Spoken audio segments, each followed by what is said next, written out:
Is there a way to turn an unwanted, weedy plant species into something valuable and environmentally friendly? Welcome to The Drip, where we keep your mind hydrated with some science, music, and a mantra. I'm your host, Zachary Cartwright, lead food scientist at AQUALAB by Adium. In today's episode, we'll be discussing the use of an additive called Biochar as a supplement in potting mixes, some of its advantages, and how Biochar can be used to replace other main potting mix ingredients. My guest today is Pratikshya Silwal, who is a PhD candidate in the Department of Agricultural Economics at Oklahoma State University. She's currently working as a graduate research assistant, where she's honed her skills in survey design and data analysis, and over the years, she's had the opportunity to delve into various aspects of economic research, particularly focusing on consumer behavior and marketing. Hi, Pratikshya. Welcome to the show. What exactly is biochar? Thank you so much, Zachary, for having me. So biochar is a form of charcoal that is produced through the process known as pyrolysis, which involves heating the plant biomass in really high temperature and in a lack of oxygen or anaerobic condition at a temperature like 400 or 500 degrees Celsius. And this process converts the organic material into a stable form of carbon, resulting in a porous and carbon-rich substance, which we called biochar. And you're looking at using biochar in potting mix. As I understand, this is new and novel. It's not really currently done. But if it was used in potting mix, what components would it replace? At first, biochar is often used as a soil amendment or as a component of potting mix. So it can replace or augment the other components such as peat moss or vermiculite or perlite, because peat moss, vermiculite is usually considered as a non-renewable because it takes a lot of years for its formation, and it takes it's very difficult to extract peat moss in long term, so which are traditionally improve the soil structure. So we want to replace this component and add the supplement biochar in the potting mix. And how big is the biochar market? Is it produced mainly in the US or around the world? Where do you see it being used most often now? So the current global biochar market size was estimated at US $541 million in 2023, and it is expected to grow at a rate of 13.9% from 2024 to 2030. And increasing product consumption in producing organic food and its ability to enhance soil fertility and plant growth are expected to be the key factors driving market growth. And if you look at the several countries using biochar, the studies have shown that the South Asian country like Bhutan, India, they are producing biochar in really high amount, and likewise United States, Australia, and several other countries like China are also producing biochar as a large scale. And I understand that you're looking at biochar from a specific plant or tree species, an eastern red cedar. Why are you looking at this specific type of plant, and how does this relate to your research? So eastern red cedar is a prominent tree species, and it is native to North America. So despite its name cedar, it is not a true cedar member, though it sits in the juniper family. Maybe you have seen it's like a Christmas look like a tree. It looks harmless, but it is often considered as a weedy or unwanted tree because of its invasive nature, because it dominates the entire rangeland or ecosystem within a short period of time and replaces the other plants into that habitat. Also, it causes considerable loss of cropland and pasture land especially. So, for example, in the context of Oklahoma, according to the OSU extension, current area covered by eastern red cedar in Oklahoma is estimated beyond 61 million acres, and it is growing at the rate of 940 acres per day, which is really a large number, right?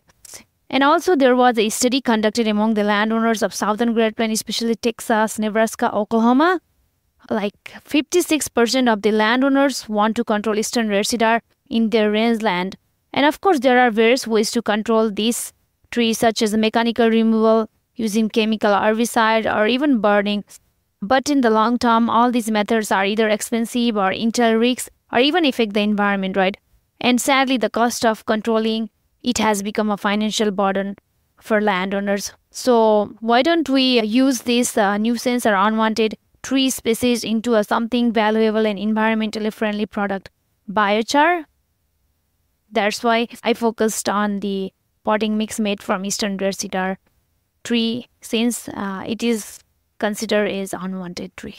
And the timing was perfect. I woke up this morning and I always listen to a little news, and just by chance they were talking about eastern red cedar and how it is causing all this headache in the US. And so I think the universe knew that we would be talking about this later. And so it's really interesting how you can take this unwanted species and turn it into something that may be really helpful. I understand that you're trying to assess consumer willingness to buy a potting mix that has biochar in it. How did you go about your research, and how do you assess consumer willingness for something like this?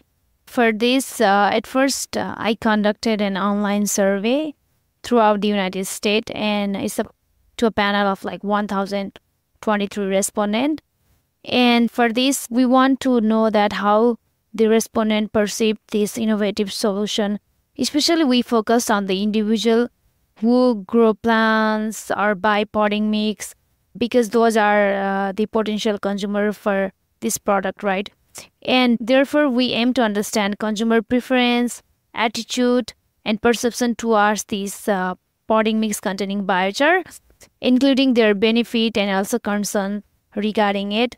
And interestingly, our results showed that the consumers were willing to pay between $1.63 to $2.42 more for a cubic foot of potting mix containing biochar. And this is a clear indication of the market readiness to embrace this sustainable product. And also it will create an opportunity for the landowners or people that want to get rid of this cedar from their land. And by converting it as a supplement of potting mix, we are not providing only an environmentally friendly solution, but also creating a sustainable market. And are there any negative impacts that our listeners should also be aware of about biochar? When I looked at this up, it looked like there may be some controversies over it. And even though there are some environmental benefits, what are some of the other things that our listeners should be aware of? Yeah, of course, there are several studies that have shown the negative effect of using biochar, especially it depends on the soil type and the biochar component also. So, for example, there was a study where the biochar made from the mixed feedstock or the pruning of fruit trees showed that the biochar significantly decreased the available water and relatively field capacity, and also biochar effect on soil erosion. One of the studies showed that the total soil erosion increased by the application of biochar. In general, biochar is supposed to reduce the soil erosion, but that's not the case based on this study. And likewise, there is another study that shows the biochar effect on the soil salinity. That means the percentage of salt content in the soil was increased by the application of biochar. And also the soil pH also, such as the pH significantly decreased by the use of biochar, making the soil more acidic. So yeah, there are many studies that have shown the negative effect of biochar, but there are definitely more positive and advantages of biochar than this negative effect. I think we should consider the types of biochar that we use, the substrate, like from what material that we make biochar, maybe like corn stalk or like other crop residue. And also we should consider it on using the soil also, because it responds differently in different type of soil. And even though there are some negatives to consider, will you just remind me, what are the positive environmental impacts, kind of on a big picture? How can this help our environment if it was to be used more? Actually, biochar, the one of the main advantage I would say is the greenhouse gas emission is significantly reduced by the use of biochar.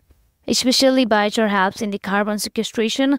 I don't know the exact number right now in the top of my head, but there was a study in which the biochar was used in the field of cereal crop, and that study showed that the application of biochar in that field significantly reduced maybe 2 tons or maybe like 100 tons per hectare or acre something. But really the amount of, the biochar use on that land significantly mitigate a lot of, greenhouse gas emissions, which is really good because I think the global warming is real and climate change is happening. So biochar is really environmental friendly. So it will help us to protect our Mother Earth and also the habitat. Yeah, and if you'll help me find that article, we'd be happy to link it to this podcast description for our listeners. So overall, I think the takeaway here is that it is actually possible to take something that's unwanted or a weedy plant species and turn it into something that may have a lot of benefits to certain industry.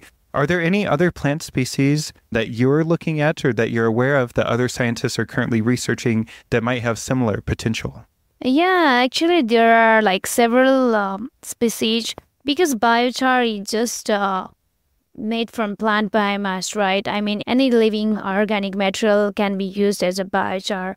For example, in my study, I consider eastern red cedar, but there are several other studies which uses the biochar made from switchgrass or corn, feedstock, or like giant reed, or even bamboo, or water hyacinth, and salt cedar, and maybe other invasive species like I think kudzu or something is like a vine. So yeah, there are like many tree species or plant species that we can consider for making biochar. And Pratikshya, what music recommendation did you bring with you today for our listeners? There is a song called One Love. So I like this song the day that I heard this song because it's kind of R&B music, and since my childhood, I like this song. So this song always remained in my heart. So I recommend One Love by Blue. Thank you for that. And we'll add a link to that song as well. And what mantra or what saying did you bring with you today? So actually, it may sound that like I am being super optimistic, but that's what I am. So the mantra that I always take is whatever happens, happens for the best. Though at the current moment, that thing may not be best, it might be worse. But I think if I go back and see that those things, then I think that happens for good, right? So whatever happens for the best. Another thing is also, I feel like everything will work out for me. Even it's not working out for me, I feel like someday, everything will work out for me. And so, yeah, those are the mantra that I always keep, that motivates me.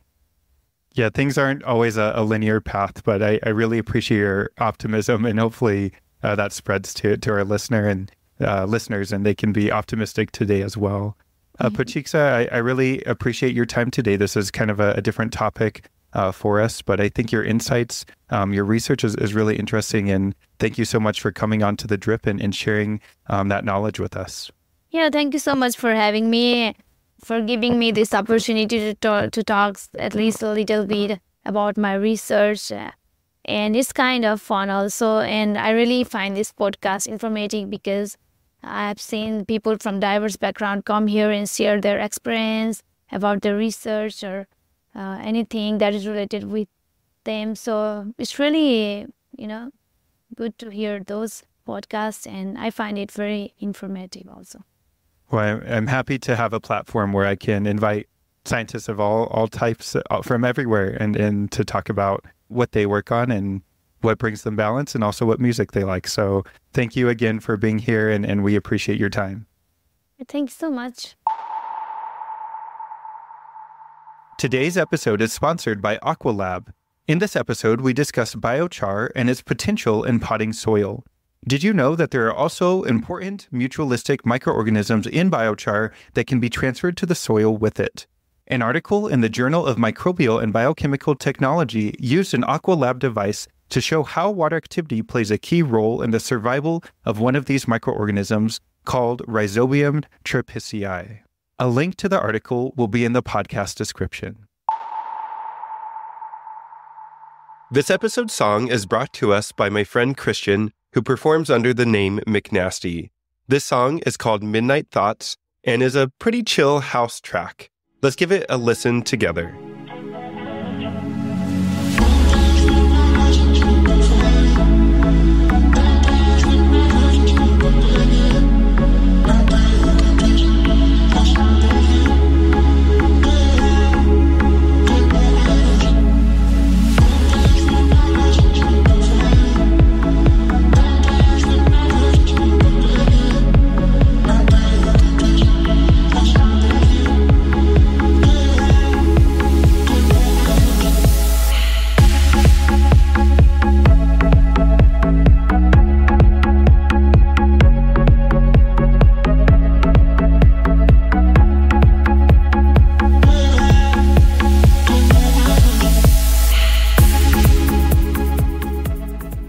To round out this episode, I'll be offering another mantra. This episode's mantra is, I attract loving relationships to my life. I'm going to repeat this 3 times, and maybe you, the listener, can say this to yourself or maybe even out loud today. Here we go. I attract loving relationships to my life. I attract loving relationships to my life. I attract loving relationships to my life. As you keep this mantra in mind, I also challenge you to think about which relationships in your life you consider to be the most loving or the most rewarding. And how can you nurture or take better care of those specific relationships? Thank you so much for listening to this episode. My name is Zachary Cartwright, and this has been The Drip, brought to you by AQUALAB. Stay hydrated and see you next time.